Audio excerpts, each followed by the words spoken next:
Not the Pope on the balcony, but the man before all of that, standing quietly in St. Peter's Square on a bright autumn morning in Rome. Pope Francis presides over the consistorial ceremony where new cardinals are elevated, and Robert Francis Prevost stands quietly at his side. In this solemn moment, Pope Francis places the red biretta on Robert Francis Prevost, marking the beginning of a journey he cannot yet see. One man stands near the end of a historic papacy, while the other stands at the beginning of something still. There is a quiet tenderness, as one man confers a weight the other will carry for the rest of his life.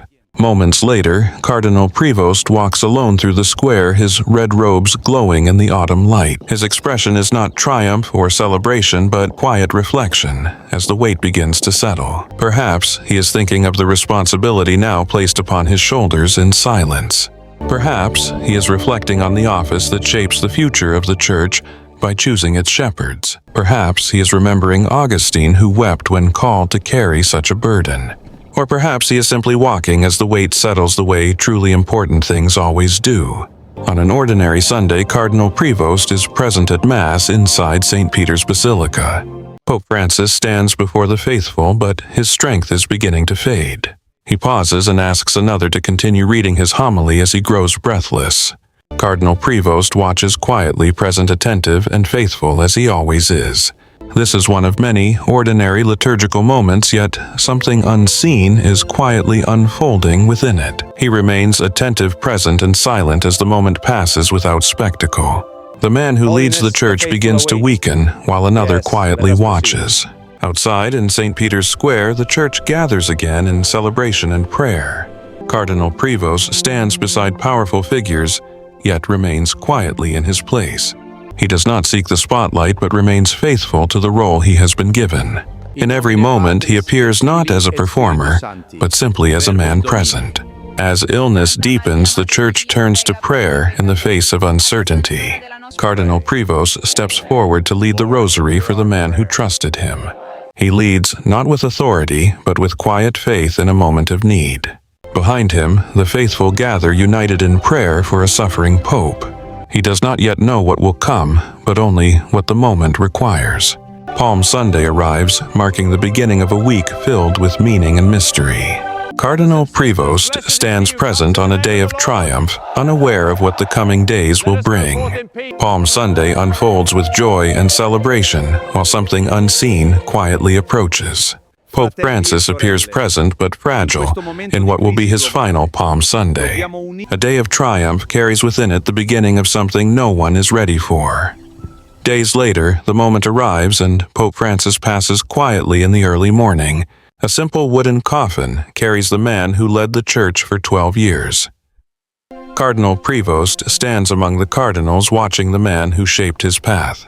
The red robes of the cardinals reflect fidelity, sacrifice, and the weight of what comes next. Church enters a moment known as the empty seat, the time between one pope and the next. The chair of Peter now stands empty as the Church waits.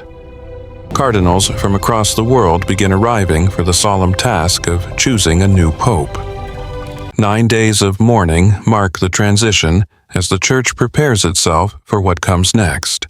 Something has shifted within him as the days of mourning come to an end. The Church gathers itself for the ancient and irreversible act of choosing a new pope. On the morning of the conclave, the cardinal electors gather for one final Mass before entering the Sistine. Each man prepares in silence, aware of the weight of what lies ahead. Cardinal Prevost stands among them, not knowing what will unfold inside the chapel. This is the Mass for the election of the Roman Pontiff, one of the most sacred moments in the Church. After the Mass, the cardinals begin their walk toward the Sistine Chapel in silence. The Sistine Chapel awaits where decisions will be made that shape the future of the Church. Under the gaze of centuries of art, the cardinals prepare to discern the will of God.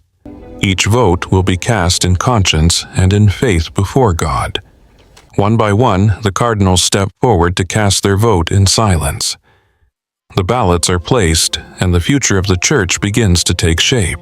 He calls Christ as his witness that his vote is given according to conscience. Outside, the world watches through a screen, waiting for what they cannot yet know. The crowd waits, watching a man who is visible but not yet revealed. Inside the chapel, the process continues hidden from the world. Then, at last, white smoke rises, and the world knows a new pope has been chosen. As white smoke rises, the crowd erupts in joy, knowing a new pope has been chosen. People celebrate, pray, and weep as the news spreads through the square. Bells ring across Rome, announcing that the church once again has a shepherd. All eyes turn to the balcony as the world waits for the name. The announcement begins with the ancient words spoken for centuries. Slowly, the crowd understands who has been chosen. The curtains open, and the world prepares to see its new pope. He appears in white, no longer Cardinal Prevost, but Pope Leo XIV. The man who once stood quietly now stands before the entire world. The crowd responds with overwhelming joy as he greets them. He raises his hand to bless the people gathered below. He speaks simply and says, "Peace be with you all." The journey from quiet service to global leadership becomes clear in this moment. He reminds the world that he is a son of Saint Augustine. His identity is rooted in a tradition of humility and restless faith. The crowd listens as the moment settles into history. The church once again has a visible shepherd guiding it forward. As night falls, a new chapter begins for the church. The once silent rooms are filled with life again. The square returns to silence, but history has already changed. Every moment before this now feels like preparation for what has come.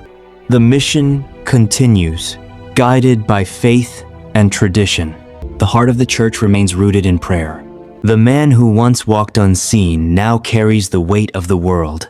The restless heart has found its place, and the world watching through light and silence has found its pope.